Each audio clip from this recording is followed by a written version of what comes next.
l'histoire de l'Église du IIIe siècle.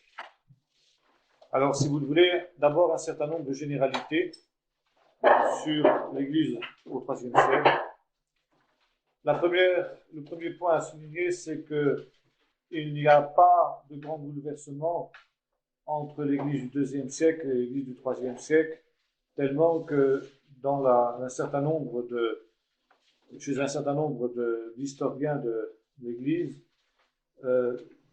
on traite en général les deux siècles dans un même chapitre. Néanmoins, il y a un certain nombre d'éléments qui sont quelque peu différents et qui justifient malgré tout que l'on fasse de l'histoire de l'Église du IIIe siècle un chapitre à part de celui de l'Église du IIe siècle. Donc, continuité d'abord, continuité dans ce sens que les problèmes qui ont marqué l'Église du IIe siècle se retrouvent dans l'Église du IIIe, c'est-à-dire, d'une part, les persécutions extérieures, deuxièmement, les attaques des penseurs et des philosophes païens qui provoquent au niveau de l'Église un travail d'apologétique, c'est-à-dire de défense de la foi, si bien que la succession des pères de l'Église, comme on les appelle, va se poursuivre. Troisièmement, les hérésies vont continuer à se manifester au sein de l'Église. Et petit à petit, dans le courant du IIIe siècle, on s'achemine vers trois directions dans lesquelles l'Église va s'installer au siècle suivant, IVe siècle en particulier. Le premier, c'est un accroissement numérique important malgré les persécutions qui prépare la conversion de l'empereur au christianisme. Donc, la transformation du christianisme en religion d'État, en religion de l'Empire, avec son corollaire déjà l'accroissement numérique des chrétiens fait qu'il est de plus en plus difficile de contrôler la sincérité de la foi de ceux qui professent l'Évangile. Il y a donc un accroissement numérique important, mais il y a aussi une diminution, un déclin de la foi, de la piété et de la ferveur. De plus en plus apparaissent des signes d'une piété beaucoup plus formaliste, beaucoup plus ritualiste, qui d'ailleurs va provoquer un certain nombre de réactions à l'intérieur même de l'Église, dont certaines seront saines, d'autres seront hérétiques, mais partiront toutes d'une critique de la situation spirituelle dans laquelle l'Église du IIIe siècle se trouve installée. Il y a même un certain nombre de pères de l'Église qui réagiront aussi à ce niveau-là, et certains d'entre eux finiront par avoir des problèmes avec les autorités ecclésiastiques. Troisième direction vers laquelle s'achemine l'Église du IIIe siècle, c'est le processus de catholicisation. Nous voyons apparaître à la fin du IIIe siècle le catholicisme primitif, et le mot apparaît déjà à partir de cette période-là, où on emploie le mot catholique pour différencier ceux qui appartiennent à la grande Église, l'Église qui est déjà quasiment l'Église officielle, des groupes schismatiques ou considérés comme tels par cette Église officielle, ou hérétiques ou considérés comme tels. Nous voyons également se mettre en place dans ce processus de catholicisation un certain nombre de doctrines, ou les germes en tout cas de doctrines et de pratiques que nous retrouverons jusqu'à nos jours dans l'Église romaine, qui ont pour but d'une part de lutter contre les hérésies, d'autre part de permettre à l'Église de subsister dans les tourmentes qui sont les siennes. Le but est certes louable, mais on peut se demander si le moyen était le moyen voulu par Dieu, et si en fait on ne recourait pas là à des moyens humains. D'autant que déjà au IIe siècle, comme nous l'avons vu la dernière fois, l'espérance du retour de Jésus-Christ s'estompe. Cette espérance qui était très très forte au 1er siècle, bien entendu, et dans le début du 2e siècle, s'estompe parce que le temps passe et le Seigneur ne revient pas.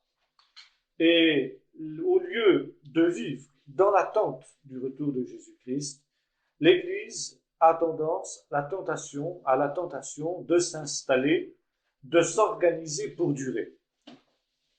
Encore une fois, l'intention peut être louable, le moyen employé l'est certainement moins, parce que l'organisation qui va être adoptée sera finalement l'organisation de l'Empire romain, bien avant même que l'Église devienne l'Église officielle, avec la conversion de Constantin et surtout ensuite l'édit de Théodose, l'Église se structure et s'organise sur le modèle, qu'est-ce qu'il y a, Marc? S'organise sur le modèle de l'Empire romain. Et c'est sur ce modèle qu'elle est bâtie, du moins l'Église catholique, jusqu'à nos jours. Donc voilà, si vous voulez, quelques grandes lignes pour comprendre l'évolution de l'Église du IIIe siècle. Alors maintenant, voyons chacun de ces points en détail. Premier point, la situation du monde extérieur, du monde romain, du monde païen. Le monde romain connaît une grave crise, qui n'est pas sans rappeler notre époque, la crise spirituelle que connaît notre époque. C'est l'époque où l'Empire romain a atteint, disons, l'apogée de sa puissance, pratiquement. C'est l'époque aussi où il a permis à un certain nombre de classes sociales, en tout cas les classes sociales les plus évoluées, de connaître un niveau de prospérité inconnu jusqu'alors, ce qui fait que l'Empire romain suit en cela la loi qui régit justement l'évolution des civilisations, à savoir qu'une civilisation, plus elle s'enrichit, plus elle perd le sens des valeurs spirituelles sur laquelle elle est construite, sur laquelle elle est bâtie. Il y a ce processus que l'Évangile dénonce d'ailleurs quand il attaque si violemment les riches, savoir que la richesse corrompt le cœur, corrompt les mœurs et la vie de celui qui possède ainsi les richesses. Et ce faisant, la civilisation qui s'est ainsi laissée corrompre par l'accumulation de ses propres richesses entre dans un processus de déclin qui fait qu'elle va être supplantée par une civilisation plus jeune et plus dynamique, qui, elle, est beaucoup plus frustre sur le plan matériel, mais qui a des valeurs spirituelles beaucoup plus affirmées et des convictions beaucoup plus fermes que la civilisation qu'elle va supplanter. Donc, l'Empire romain se trouve placé dans ce processus de déclin déjà, et il y a un certain nombre de grandes questions qui se posent sur le plan de la pensée, sur le plan des valeurs, dans l'Empire romain. La foi dans les dieux traditionnels de l'Empire s'estompe. Il y a ce que l'on pourrait appeler un processus de démythologisation. Il y a finalement assez peu de gens qui croient encore aux grandes religions de l'Empire, telles qu'elles ont existé dans les siècles précédents. Il y a peu de gens qui ne soient pas touchés par un autre processus qui est celui ce qu'on pourrait appeler, en faisant un petit anachronisme, une sécularisation, processus de sécularisation, qui accorde à l'individu la prééminence sur tout le reste. Et on entre dans une sorte d'hédonisme, c'est-à-dire du culte du plaisir qui n'est pas encore une fois sans rappeler la crise de notre civilisation moderne. La devise des Romains de cette époque était celle-là, balnea, vinum et Venus. Les bains, le vin et l'amour, la sexualité. Je crois que c'est une devise qui pourrait être prise par bien de nos contemporains aujourd'hui. Sur le plan spirituel, Vénus. Sur le plan spirituel, il y a donc un effondrement des grandes religions traditionnelles, et en même temps, il y a un autre élément qui intervient, qui va favoriser l'expansion du christianisme. Et c'est là qu'il y a déjà un premier parallèle à faire entre notre civilisation et cette civilisation-là.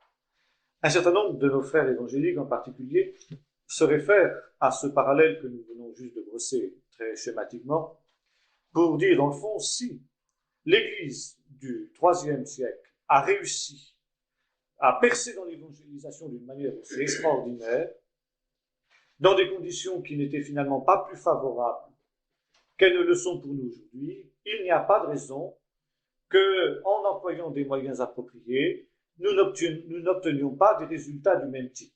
Je crois que c'est faire abstraction de deux autres éléments.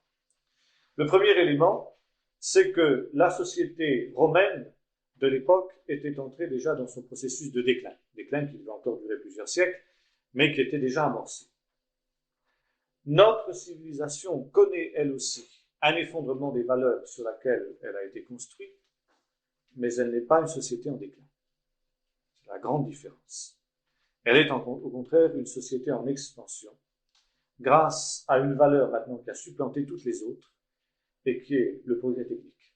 Ça paraît être la différence essentielle et fondamentale, qui fait que finalement, aucune autre valeur ne trouve grâce, n'a plus droit de citer dans notre temps et dans notre civilisation. Deuxième différence, et finalement qui est la conséquence de la première, c'est qu'il y avait dans la société romaine de ce temps-là une désillusion et en même temps une soif, une recherche de nouvelles valeurs. Alors que dans notre civilisation, il n'y a plus, à part quelques exceptions près, de recherche de nouvelles valeurs, puisque la valeur du progrès technique étant en elle-même suffisante, sauf pour un certain nombre de gens qui ont soif d'absolu. Mais, d'une manière générale, cette soif n'est pas. Tandis que dans la société romaine du IIIe siècle, il y avait, au niveau même du petit peuple, n'est-ce pas, une soif, une inspiration vers une nouvelle révélation, une nouvelle compréhension des choses spirituelles. C'est ce qui apparaît très très fort, par exemple, sur les épitaphes des tombes, n'est-ce pas, que l'on a de cette époque-là, qui évoquent beaucoup d'entre elles, justement, l'espoir d'un salut. Et le mot salut, justement, revient souvent, c'est-à-dire finalement d'une survie après la mort, l'espérance d'une possibilité d'échapper finalement à ce qui est le destin fatal, le néant que représente la mort. Alors, soit que ces épitaphes soient formulées d'une manière négative, n'est-ce pas, celle-ci, est-ce vraiment le néant en quelque sorte, ou bien d'une manière positive, on affirme la foi dans une survie, dans un salut qui n'est pas précisé, mais que l'on recherche. Alors il est évident que, arrivant dans ce contexte, en face de cette soif, en face de cette aspiration, le christianisme avait une réponse à apporter.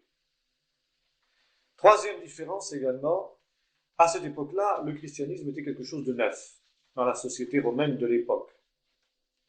Et c'était quelque chose de jamais vu qui allait aussi dans le sens de toute une évolution de la pensée des classes dirigeantes, ou plutôt des gens les plus évolués. Le IIIe siècle voit la résurgence de la philosophie de Platon en particulier. C'est le dernier âge de splendeur, si l'on peut dire, de la philosophie néoplatonicienne, qui est surtout représentée par deux grands noms, Plotin d'une part, et le deuxième, voyons son nom, c'est Porphyre.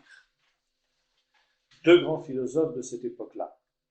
Et ces philosophes, reprenant la notion platonicienne de Dieu, passent de la notion païenne et polythéiste, c'est-à-dire de la foi en un certain nombre de dieux, à ce que les historiens des religions appellent l'énothéisme, c'est-à-dire la foi dans un seul Dieu, mais qui n'est pas encore vraiment le monothéisme, plutôt, n'est-ce pas, dans la foi dans un principe divin. Voilà à peu près ce qu'enseignait Plotin. Il peut y avoir un certain nombre de dieux, notamment au niveau des étoiles, mais qui sont toutes rassemblées dans un unique principe divin, que l'on peut appeler Dieu au singulier. Et notamment sur les pierres tombales de cette époque-là, on trouve souvent ces références à ce Dieu, ou plutôt à Dieu avec un petit d, c'est-à-dire un principe divin que l'on ne parvient pas à situer davantage. Peut-être que finalement le Dieu inconnu d'Athènes, que Paul avait découvert parmi ses pérégrinations dans la ville d'Athènes et qui lui avait servi à prêcher l'évangile, était un petit peu cela. Un principe divin qui, le principe d'une transcendance, qui est mal situé, qui est quelque chose de vague, qui peut connaître plusieurs formes, la forme de Dieu au pluriel, ou éventuellement même de démons, mais qui sont toutes unies dans ce même principe de la transcendance. Et finalement, plutôt que de s'adresser à tel ou tel dieu, Jupiter, Junon, etc., Apollon,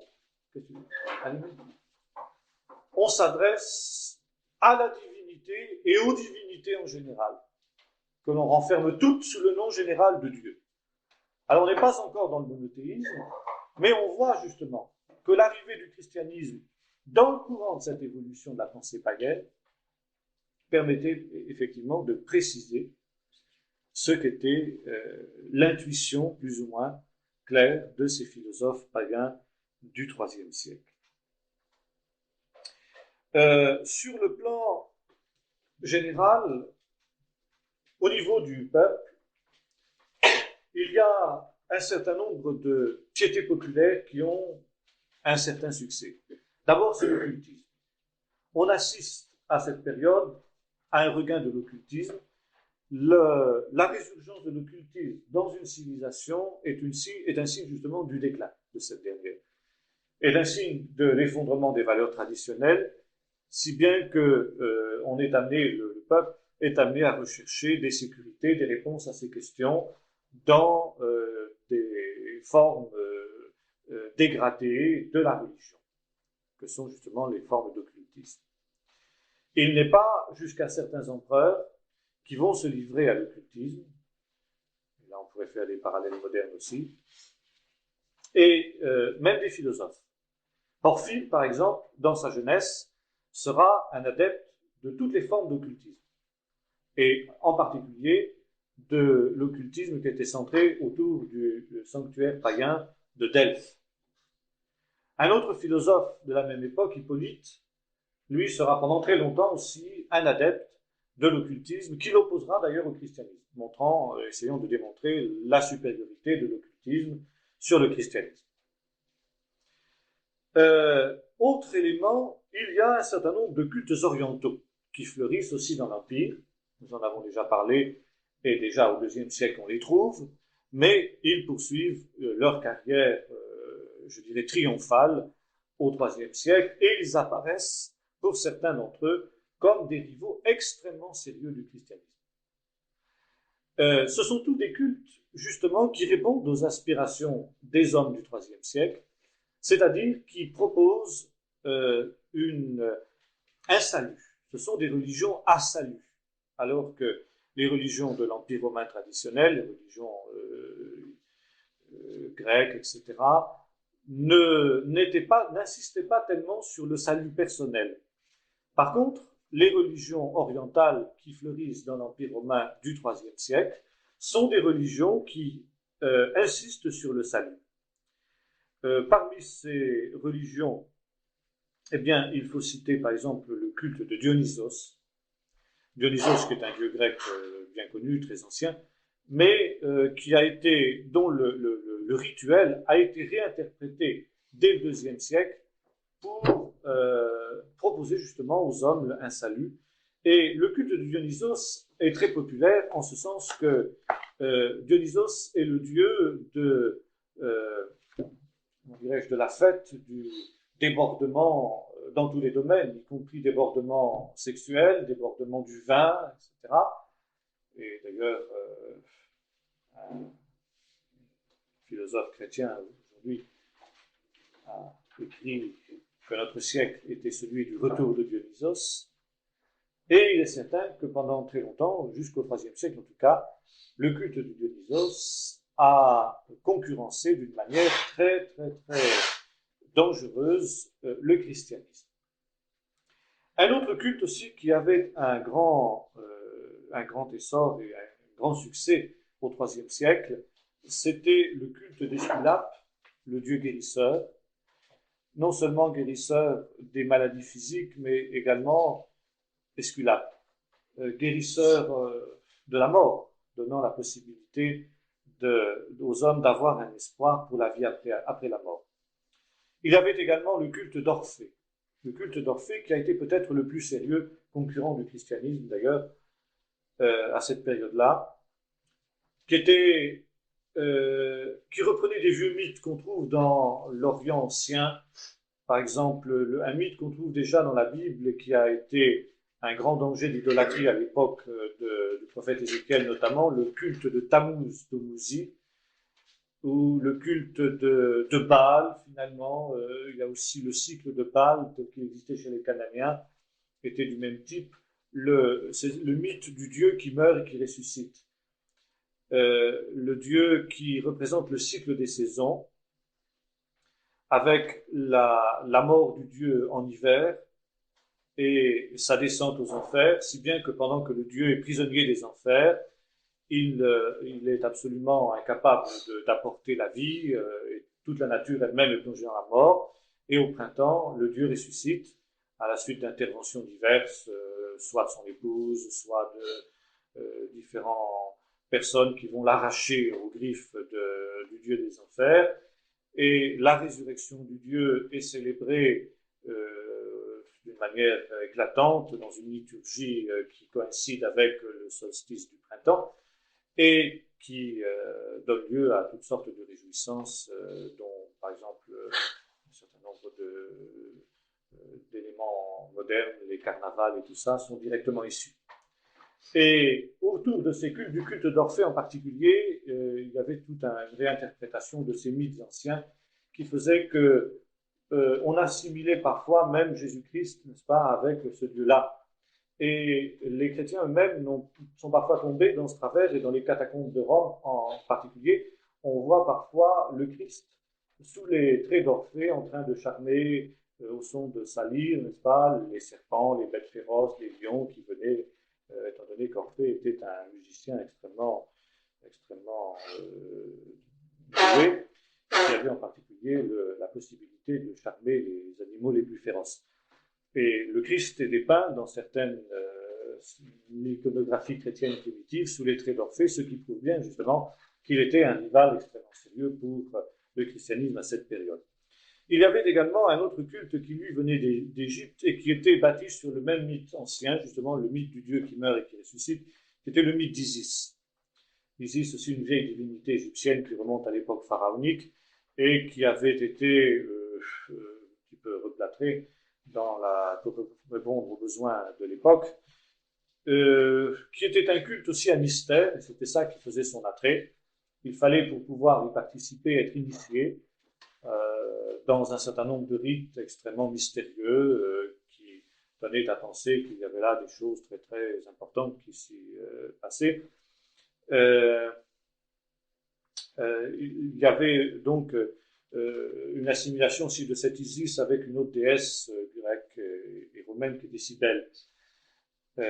Cybèle, et là aussi, ça n'a pas été innocent par rapport à l'influence que cette lutte a laissée sur le christianisme. Le christianisme s'est trouvé confronté avec le culte d'Isis, qui était une sorte de plagiat finalement de l'évangile, qui proposait un salut qui était une caricature du salut chrétien.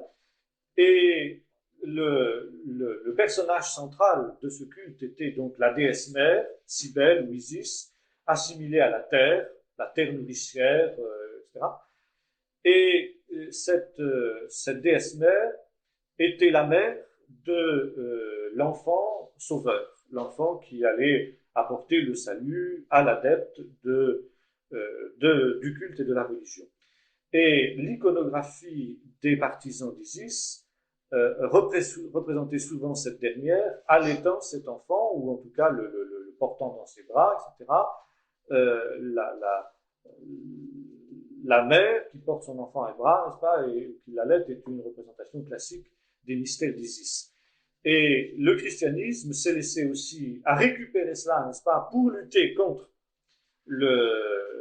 la religion d'Isis, en particulier avec la Vierge Marie.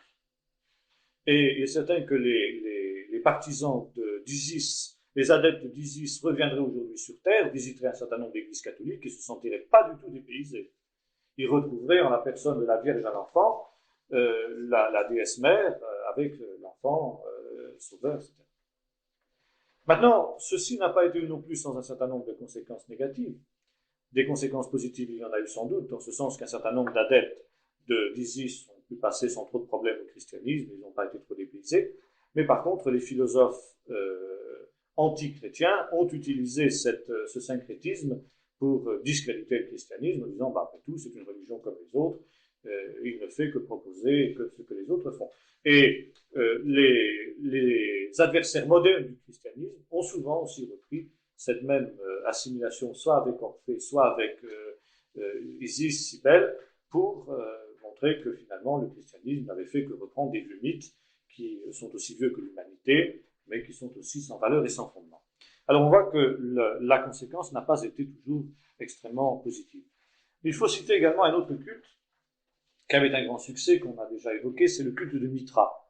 Mitra, le dieu taureau, qui était un culte dualiste, où il s'agissait de prendre le parti du dieu du bien contre le dieu du mal, le dieu de la lumière contre le dieu des ténèbres, pour pouvoir être sauvé. Alors on participait à des banquets,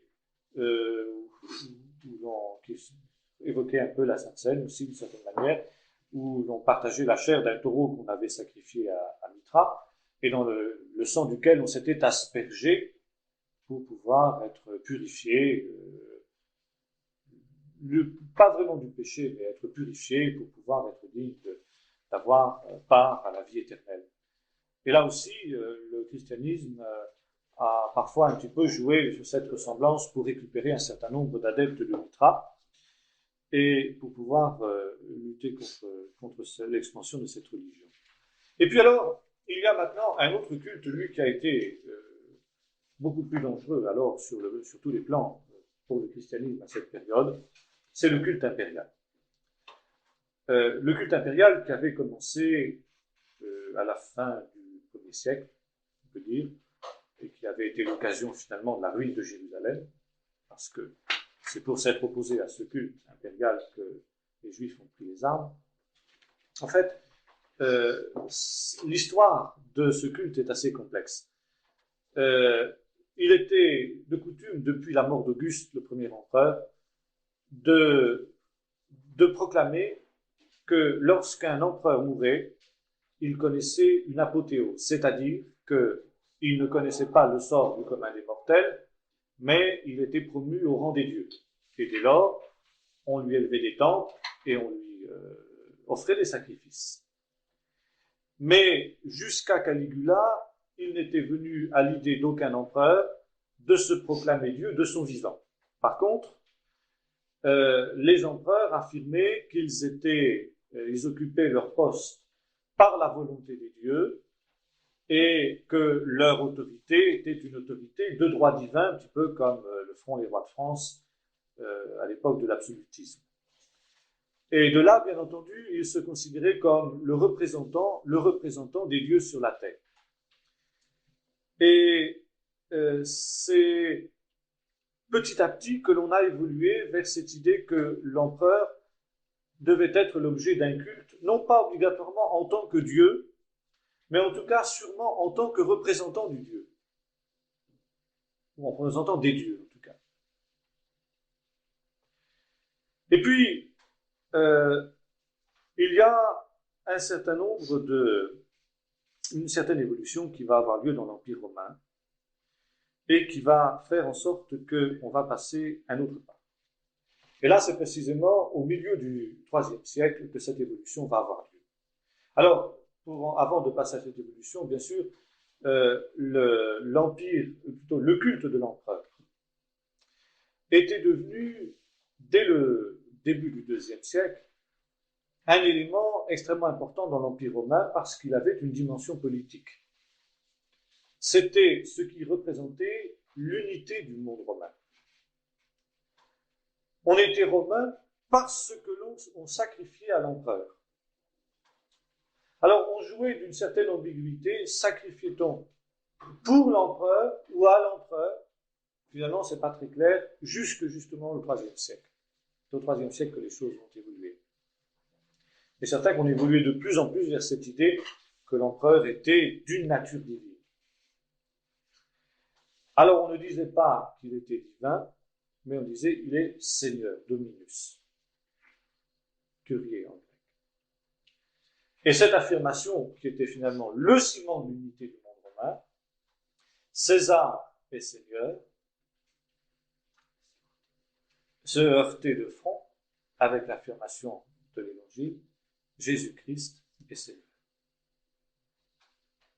D'où les persécutions contre les chrétiens, qui refusaient ce culte qui était le ciment du monde romain, de l'unité du monde romain. L'affirmation Jésus-Christ est Seigneur était une affirmation politiquement subversive dans l'Empire romain. Et il était indispensable que les chrétiens reconnaissent la divinité de l'empereur. Alors, à partir du moment où ils reconnaissaient cette divinité de l'empereur, ils étaient libres de pratiquer toutes les religions qu'ils voulaient. Ça, l'Empire romain n'y regardait pas de si près. Là, il y avait la tolérance totale. Culte de Mithra, d'Orphée, d'Isis, d'Esculape, de tout ce qu'on voudra. Les pires aberrations sur le plan de l'occultisme, du moment qu'on disait César est Seigneur, ça allait. Et les chrétiens ont été persécutés, non pas parce qu'ils adoraient Jésus-Christ, mais parce qu'ils refusaient d'adorer l'empereur. Encore une fois, ce refus était considéré par l'autorité romaine comme un acte à caractère politique. Ils refusaient d'entrer dans le consensus. Je crois que là, il y a des parallèles à faire aussi avec notre époque. C'est pour ça que je disais finalement cette étude de ce soir est tout à fait caractéristique, parce qu'effectivement, là, on nous demande d'entrer dans un consensus qui est contraire à l'Évangile. Et ne pas entrer dans ce consensus, c'est remettre en question l'ordre établi, finalement. Ou l'ordre en train de s'établir, en tout cas. Bon, je ferme la parenthèse. Vous pourrez développer ça vous-même dans vos méditations.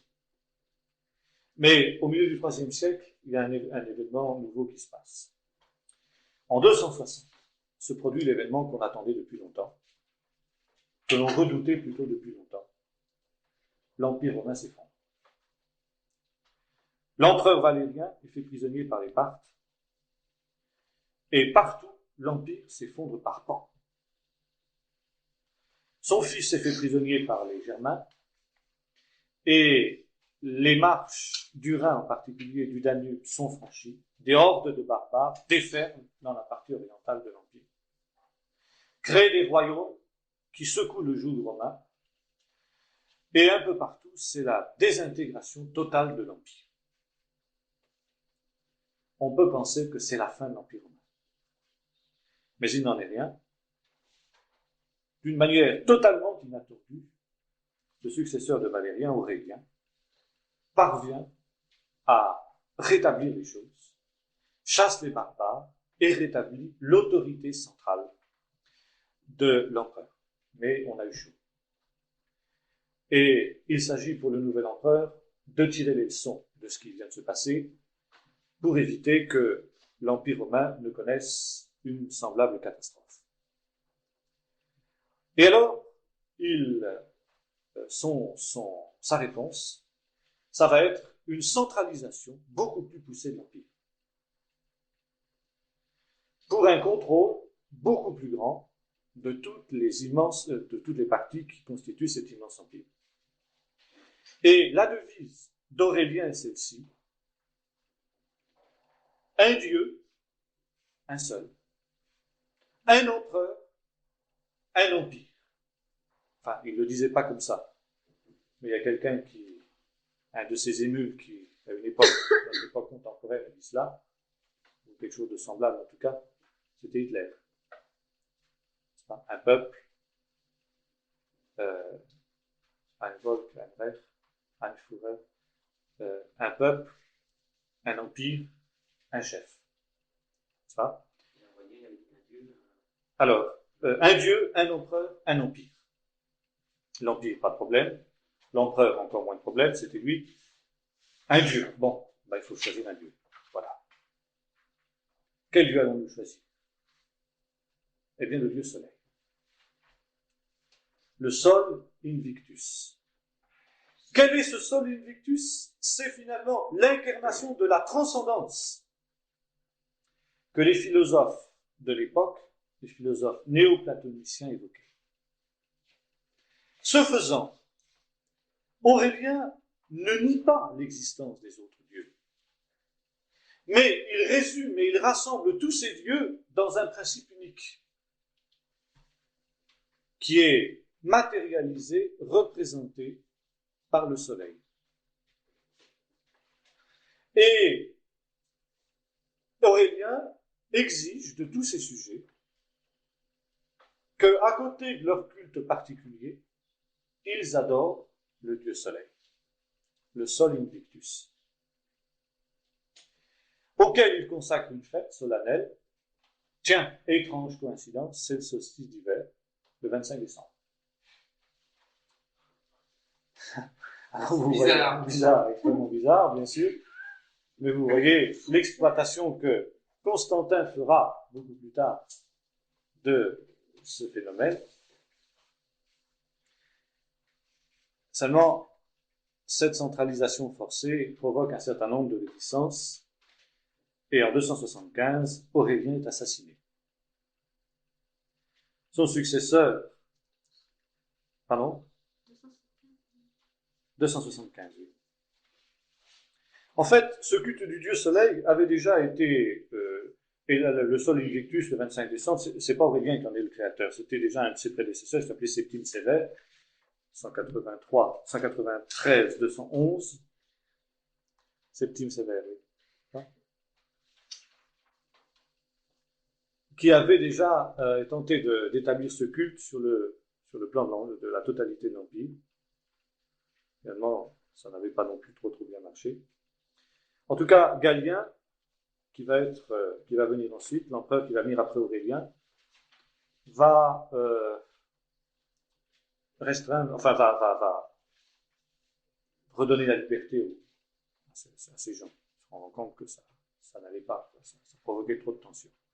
Alors il est bien évident que cette crispation d'Aurélien va provoquer pour les chrétiens des persécutions. Les chrétiens ne peuvent pas entrer dans ce processus d'adoration du sol invictus, et il va donc y avoir un certain nombre de persécutions extrêmement violentes,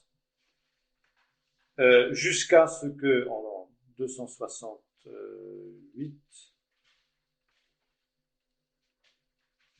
c'est bien ça, il y ait un édit de tolérance qui a été donné finalement à tous les peuples, et dont les chrétiens vont bénéficier comme les autres. Pourquoi?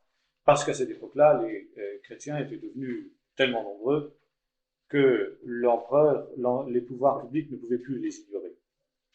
Il y en avait partout.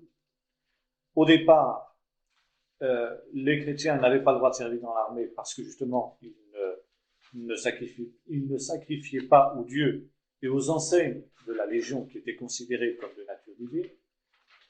Donc, ils étaient là du service dans l'armée à cause de cela.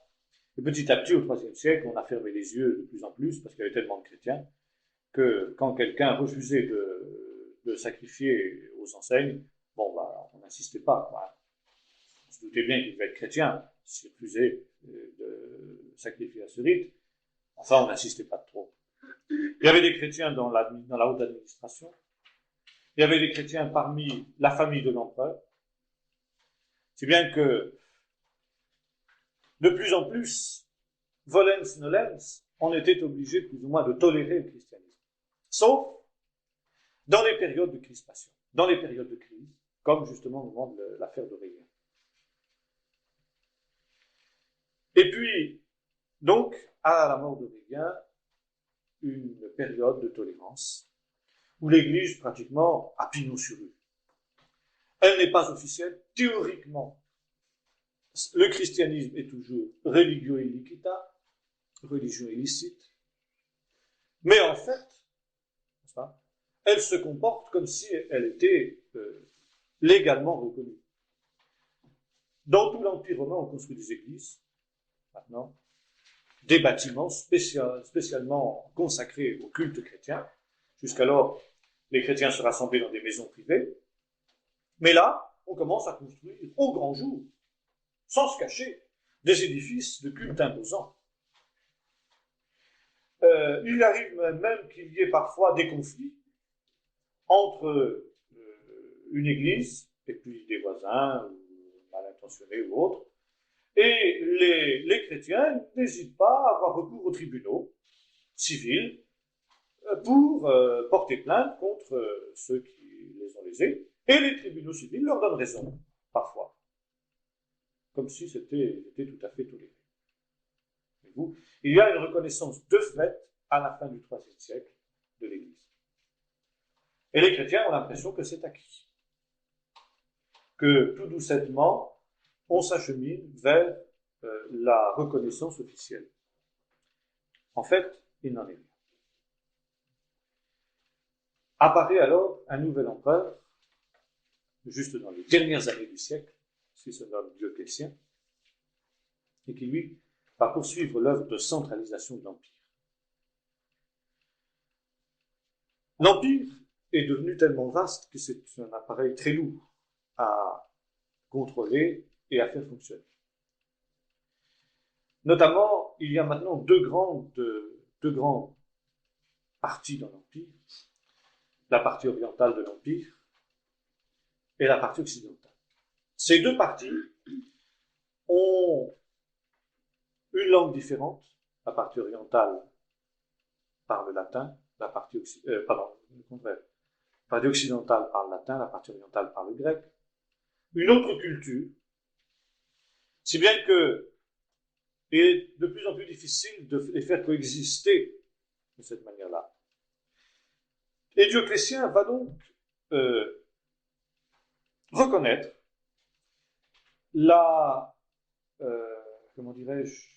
le caractère bicéphale de l'Empire. Et il va créer une structure nouvelle dans l'Empire romain, deux Augustes, donc un qui est l'héritier, si je veux dire, et deux Césars qui sont les adjoints des deux principaux empereurs. Donc, pour chacune des parties de l'Empire, qui se consacrent chacun soit à la partie orientale, soit à la partie occidentale de l'Empire. D'autre part, il divise l'Empire, il redécoupe la division administrative de l'Empire d'une manière tout à fait nouvelle, avec des préfets,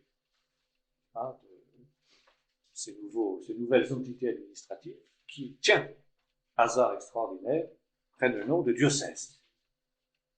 Voyez-vous comment la structure de l'Église romaine aujourd'hui est directement calquée sur cette division administrative de Dioclétien. Et c'est alors que pour asseoir son empire, Dioclétien se rend compte que justement, les chrétiens sont partout. Jusque dans sa propre famille. Alors il décide d'éliminer les chrétiens cette fois-ci définitivement. Et c'est la dernière persécution, avant l'édit de tolérance, avant Constantin, celle qui va avoir un caractère généralisé. Jusqu'alors, les persécutions avaient été géographiquement plus ou moins limitées. Limitées selon le zèle des fonctionnaires locaux, limitées tout simplement parce que les parties les plus éloignées de l'Empire étaient finalement peu touchées par les ordres de l'empereur. Mais maintenant, n'est-ce pas, l'empereur contrôle beaucoup plus son empire. Et ces ordres peuvent être exécutés jusque dans les provinces les plus reculées de l'Empire. Et la persécution va être généralisée. Une persécution qui prend les chrétiens tout à fait par surprise, parce qu'encore une fois, ils n'y croyaient plus. Ils croyaient que maintenant c'était acquis, et ils commençaient tout simplement à s'installer, brusquement du jour au lendemain. Ça éclate avec devenu des martyrs, des gens qui ont confessé la foi. Pour quelques martyrs qu'il y a eu des centaines et des centaines de ce qu'on appelait des relapses, des gens qui ont apostasié devant la crainte de la persécution. Et il en sera de même il en sera comme il avait été au siècle précédent, au IIe siècle, c'est que la fureur de la persécution passée, un certain nombre de ces gens qui avaient apostasié par la crainte des supplices, de la prison, de la mort, tout ce qu'on voudra, demandent maintenant d'être réintégrés dans l'Église. Et l'Église se trouve devant le problème de ces gens-là. Qu'est-ce qu'il faut qu'on en fasse? Est-ce qu'on doit effectivement les réintégrer ou non? Et la réponse à cette question brûlante, va provoquer des schismes dans l'Église. On aura l'occasion d'y revenir. Parce que certains voudront que l'on soit extrêmement rigoriste, et d'autres seront partisans de l'indulgence, etc. Et l'Église officielle va trouver dès lors un moyen terme, c'est celui de la pénitence. D'accord pour réintégrer ces gens-là, mais à condition qu'on leur impose un certain nombre d'épreuves. Et la doctrine catholique de l'indulgence, qui fera bondir Luther au XVIe siècle, qui sera le détonateur de la réforme, a son origine là, dans ce problème de ces gens qui, au moment des persécutions, avaient apostasié, qui ensuite, voulant être réintégrés, s'étaient vus imposer un certain nombre de pénitences pour pouvoir obtenir l'indulgence de l'Église, non pas de Dieu, mais de l'Église. Pour que l'Église accepte de les réintégrer à part entière en son sein, y compris éventuellement à la prêtrise. Et là, ça posait d'autres problèmes. Ça provoquait d'autres divisions, d'autres schismes. Deux mots maintenant, si vous le voulez, de la pensée païenne à cette époque-là, notamment des philosophes que j'évoquais tout à l'heure, Plotin et Porphyre. En fait, la pensée de Plotin, on pourrait dire, c'était la religion des milieux cultivés de l'Antiquité païenne finissante. C'est, comment dirais-je, le chant du cygne du paganisme. Plotin se voulait païen, s'affirmait païen, et se rendait compte que le christianisme était en train de gagner du terrain parce qu'il était adapté à la crise des valeurs du monde romain, parce qu'il était adapté à l'effondrement des valeurs païennes. Et Plotin avait fait ce pari de redonner un nouveau lustre à la pensée païenne pour qu'elle puisse faire pièce au christianisme. Parce qu'il ne fallait pas que la religion traditionnelle des Romains soit supplantée par cette religion qui venait de ce peuple méprisé qu'était le peuple d'Israël, et parce que finalement, c'était sur elle qu'était bâti tout le système politique de l'Empire.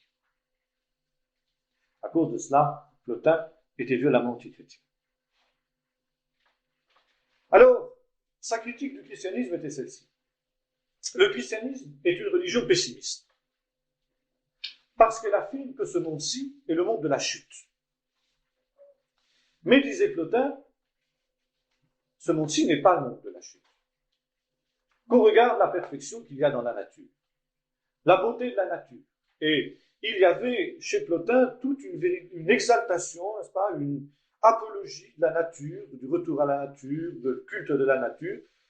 Il était un rien écologiste sur les bords, ce brave Plotin. Et d'ailleurs, les écologistes modernes, notamment en Allemagne, ne sont pas loin de la pensée de Plotin dans ce domaine-là, ne sont pas loin justement d'un retour à ce paganisme. Et souvent, les écologistes allemands en particulier, le sont aussi par sentiment antichrétien, comme Plotin. Une glorification de la nature et de ce qui en est le couronnement, c'est-à-dire l'homme, pour s'opposer à la vision qu'il qualifiait de pessimiste du christianisme. Et ce monde-ci, contrairement à ce que affirmaient les chrétiens, disait Plotin, est un monde qui est contrôlé par un principe divin unique, qui est le principe du bien. En ceci, la philosophie de Plotin est ce que l'on appelle en langage philosophique une philosophie moniste, c'est-à-dire qui est basée sur un seul principe, qui ignore la lutte entre deux principes que seraient le principe du bien et le principe du mal. La divinité, la transcendance, encore une fois, qui n'est pas un Dieu unique, mais qui est le résumé, la somme de tous les dieux. En tout cas, c'est bon. C'est bon. Et par conséquent, l'homme aussi est bon. Alors d'où vient le mal? Eh bien, tout simplement d'un certain désordre, d'un certain nombre de désordres que l'homme se doit de corriger dans une certaine mesure par la pratique d'un certain nombre de vertus. Et ce faisant, Plotin revenait à la morale des stoïciens, si vous voulez, d'une certaine manière.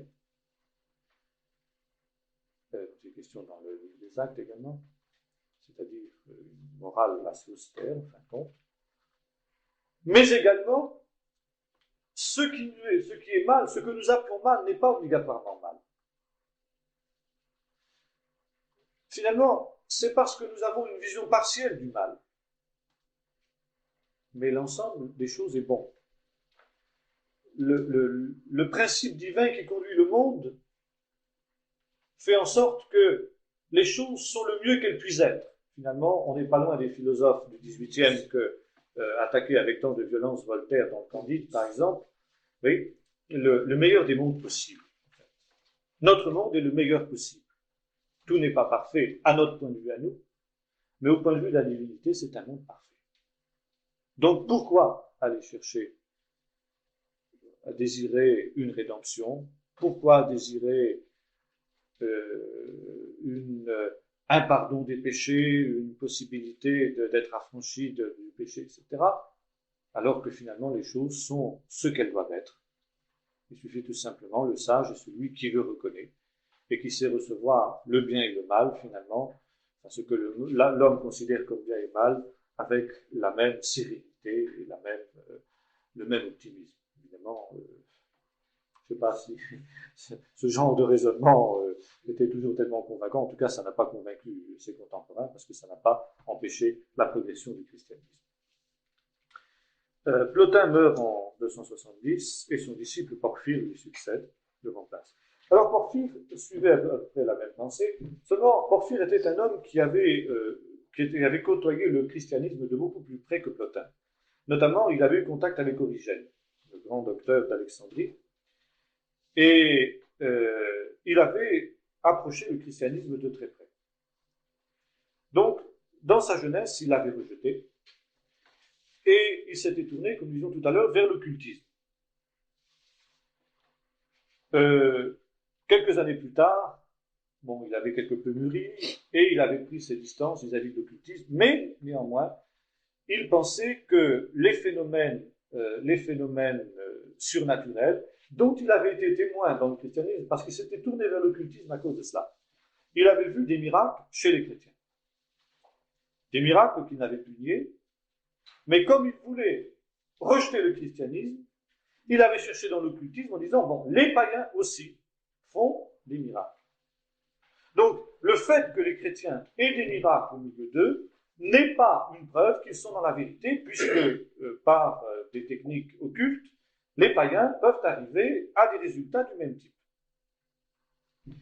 Et au bout de quelques années où il avait pratiqué l'occultisme, Porphyre avait conclu que ce soit les miracles chrétiens ou que ce soit les phénomènes occultes, étaient tout simplement des phénomènes scientifiques, mais inexpliqués encore, que la raison humaine devrait en fin de compte pouvoir expliquer, qui obéissait tout simplement à un certain nombre de lois naturelles. Finalement, en cela, Porphyre ressemble aux néo-païens actuels qui pensent également que le surnaturel n'est finalement qu'un naturel encore inexpliqué, encore scientifiquement inexpliqué. Voyez-vous que là, il n'y a rien de nouveau sous le soleil, comme disait le sage dans la Bible, il n'y a rien de nouveau sous le soleil. Nos penseurs modernes sont terriblement antiques, terriblement dépassés et peu originaux, finalement. Peu originaux dans leur attaque de la foi et dans leur attaque du christianisme. Alors, ce qui est tout à fait intéressant, c'est de voir que sur le plan de la morale, Porphyre a une morale qui est très proche de celle des chrétiens. Il a un comportement qui n'est pas sans ressembler à ce qu'enseigne Origène. Et là, on voit qu'à son insu, l'enseignement d'Origène a eu une grande influence sur lui, ou plus exactement, que Origène et lui étaient nourris à la même source philosophique, à la même école philosophique, qui était l'école néo-platonicienne. Car n'oublions pas que l'école d'Alexandrie était une école philosophico-théologique, où les principes des philosophes grecs, les philosophes païens, avaient une grande place et que l'on essayait d'assimiler avec le christianisme. Alors, la critique que Porphyre fait du christianisme est d'abord que le christianisme ignore les apports de l'humanité pré-chrétienne pour les supplanter par la croyance unique en Jésus. Et que par conséquent, c'est remettre en question tout ce qui a été le système de valeurs de l'Empire romain. Donc, le christianisme est une réalité subversive qui va révolutionner, qui va provoquer une véritable révolution politique dans laquelle l'Empire romain peut être emporté, peut être balayé en tant qu'entité politique. Et par conséquent, Porphyre, conservateur, entend s'opposer de toutes ses forces à cette réalité. L'Empire romain doit être maintenu. D'autant qu'il vient de subir des coups, comme on l'a vu tout à l'heure, extrêmement durs. Et il faut non pas précipiter sa chute, mais au contraire, le fortifier. Et pour cela, il faut lutter contre le christianisme. Deuxième critique. Le christianisme s'adresse à des gens moralement malades. Tiens. Pardon, mentalement malades. C'est pas nouveau non plus, ça. Il y a des adeptes de Porphyre modernes. L'approche de Porphyre est tout à fait rationaliste, en fin de compte. Faire l'apologie de la pauvreté, par exemple, heureux les pauvres, le heureux des pauvres, les pauvres de Jésus, lui apparaît comme quelque chose d'absolument inacceptable. Le pauvre, au contraire, perd son autonomie, devient esclave des riches, renoncer à ses biens lui apparaît donc quelque chose de tout à fait absurde. Et ce faisant, encore une fois, il est vraiment le prototype des rationalistes modernes qui ont fleuri et qui continuent à fleurir de nos jours, dans notre époque moderne, depuis le XVIIIe siècle. Encore une fois, il n'y a rien de nouveau sous le soleil. Un autre philosophe de cette époque-là, c'est Hippolyte. Hippolyte, qui était un gnostique, mais non pas un gnostique chrétien, mais un gnostique païen, celui-ci. Nous avons vu que La gnose était un système qui était très très multiple et très varié et qu'on trouvait donc dans toutes les couches de la société de l'Antiquité à partir du 1er siècle, du 2e siècle, fin du 1er siècle, du début du 2e siècle essentiellement, et qui a été la plaie du christianisme, dans ce sens qu'elle a provoqué, dès l'époque des apôtres, un certain nombre d'hérésies que nous avons examinées en son temps, sur lesquelles je ne reviendrai pas. Mais à côté des différentes formes de gnose chrétienne, que ce soit la gnose ascétique que Paul dénonce dans l'Épître aux Colossiens, ou bien que ce soit au contraire les gnoses antinomiques qui sont dénoncées dans l'Apocalypse, par exemple, et qui étaient le fait des Nicolaïtes, ces gnoses-là n'étaient pas les seules.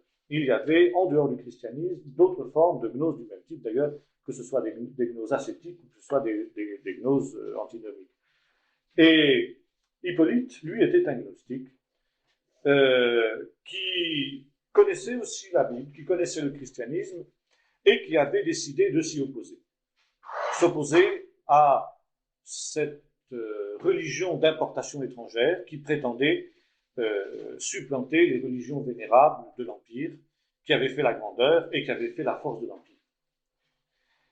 Ces religions étaient quelque peu essoufflées, c'est vrai, mais justement, son rôle à lui, Hippolyte, comme à tous les philosophes païens, c'était de lui donner un nouveau souffle.